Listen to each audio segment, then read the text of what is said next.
The Lutheran Parish of Northern Dutchess's Bible in a Year study kicked off yesterday, Saturday, September 26th at 9:30 at Memorial Lutheran Church at the fork in the road of 308 and 199. If you weren't here for any reason, that's perfectly fine. Feel free to join in with our discussions online and every Saturday morning at 9:30. We'll have coffee for us to refresh ourselves as we talk.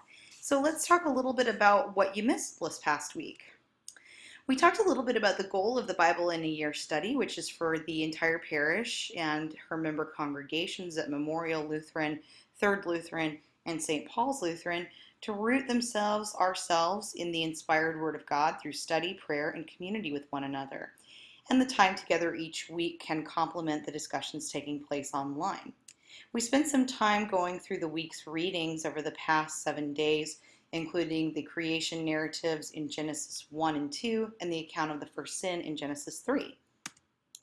We talked a little bit about the cosmos of Genesis, the construction of the earth and the heavens and the firmaments and all that good stuff, including the underworld underneath the earth, which is a little bit of a contrast to the idea of hell that Dante Alighieri and John Milton have sharpened over the past centuries to our sort of modern, postmodern construction of hell.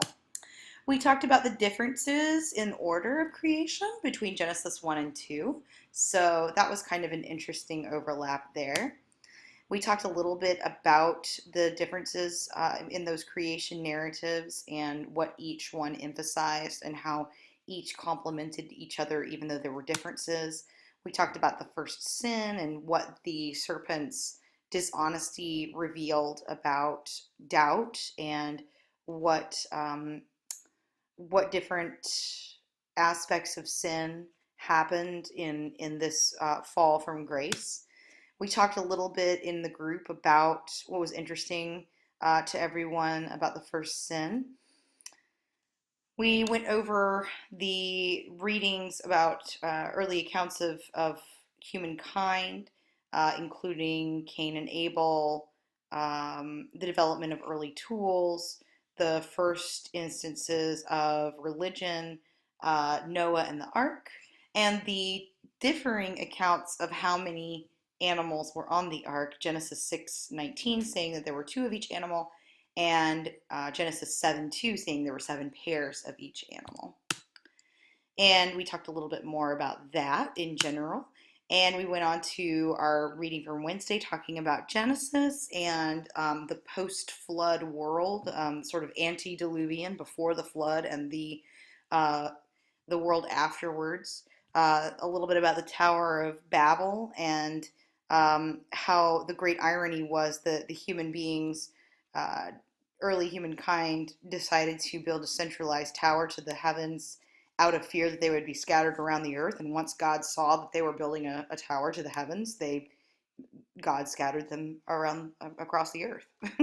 So that was kind of an interesting irony.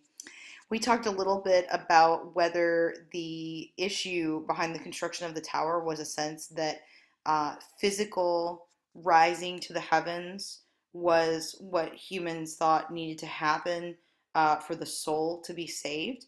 And the lesson here, of course, is that the body is separate from the soul when it comes to everlasting life.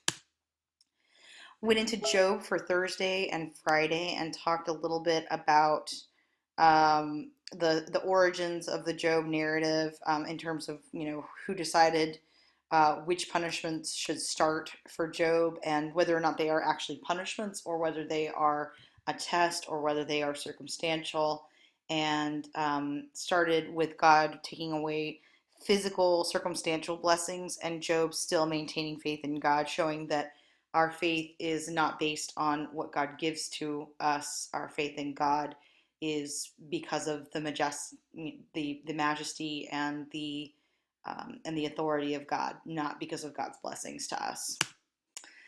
And so the question that came to us was whether we can maintain a faith in God even as blessings that we consider to be from God are taken away from us. even if we can't discern any reason to be punished if we find ourselves in the position of Job. So that was some interesting discussion there as well. We talked about Job's lament that there isn't a mediator in, I believe, chapter 9, and that foreshadows a need for Jesus Christ to mediate on our behalf with God in salvation for our sin. We talked a little bit about the upcoming reading from Job, which was more of Job's lament, and looked forward to ways that we can incorporate a quiet time together each day, whether in our families or online in discussion, and also individual time to read and to reflect. And everyone came up with some really interesting ideas. We'd love to continue on the discussion every day on our Facebook page in response to the posts that come with a reflection from the reading and a reflective question. And of course, everyone is welcome to find other ways to engage in discussion, whether that's in the weekly Bible studies that take place at the different churches, and of course, the Bible in a Year study specifically every Saturday morning at 9:30. And there is childcare available. Please do contact the church office if you'll be needing childcare for Bible study, and someone will be arranged. Thank you so much for joining this reflection on this past week's readings, and we hope that you feel empowered and equipped and encouraged to continue on in the reading. We also have Bibles for reading for free for distribution. You can contact the church office for information about that as well if you'd like a physical Bible.